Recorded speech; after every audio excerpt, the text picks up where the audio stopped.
Breaking news right now from WHAS 11 News at 6, and it is the investigative report that we have been waiting for since April 10th. One of the worst days in Louisville's history. Hello, everybody. I'm Doug Proffitt. Louisville Metro Police late today releasing their findings and closing the case on the Old National Bank mass shooting in downtown Louisville. Along with it, the writings and the handwritten will of the shooter, the bank employee, Connor Sturgeon. WHAS 11's John Charlton has spent the past couple of hours going through this report with the conclusions. And John, what really appears to be for the first time, we're hearing about a motive from Connor Sturgeon himself. Yeah, and Doug, it's a 64-page report. The investigative report includes the medical examiner's report, paperwork to buy the AR-15 Connor Sturgeon used, as well as his writings, which you said, which were most telling. In them, it was clear Sturgeon wanted to make a statement with the shooting. Just 5 days before the mass shooting at Old National Bank, Connor Sturgeon took this selfie, showing him with the Joker face.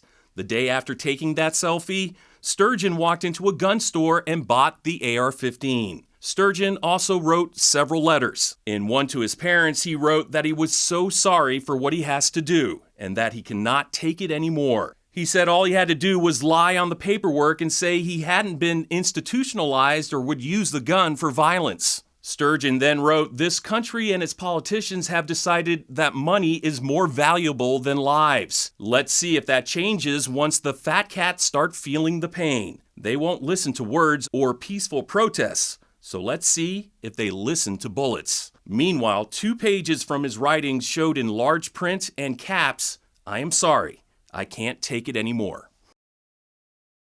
And the investigation concluded that Sturgeon planned the mass shooting within a week prior to the shooting. Detectives found that there was no evidence Sturgeon searched for how to plan or how to enact a mass shooting.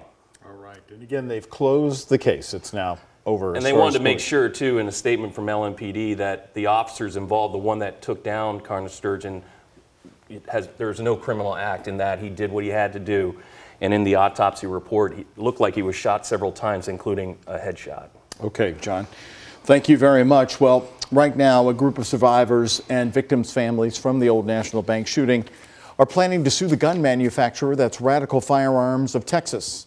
And now that the LMPD investigation findings are released, the group can go ahead and file the lawsuit. What you're looking at right here, this is a photo of the actual purchase receipt by Connor Sturgeon, released in the documents, dated the 4th of April, that's 6 days before the mass shooting. The victim's attorney, Tad Thomas, says the goal of their lawsuit is to, quote, make sure weapons of mass destruction are not in the hands of people that are mentally unable to handle them. In the file released today, Connor Sturgeon also writes that the people he killed, his fellow co-workers, did not deserve to die. Once again, we want to remember them, the 5 lives lost April 10th.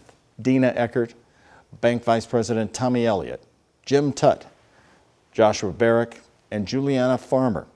In the wake of the shooting, over $900,000 was raised for the Old National Bank Survivors Fund. 100% of that money has since been distributed between 21 survivors of the shooting and the families of the 5 victims. We are talking to those impacted by this day that we will never forget, coming up on the WHAS 11 Night Team.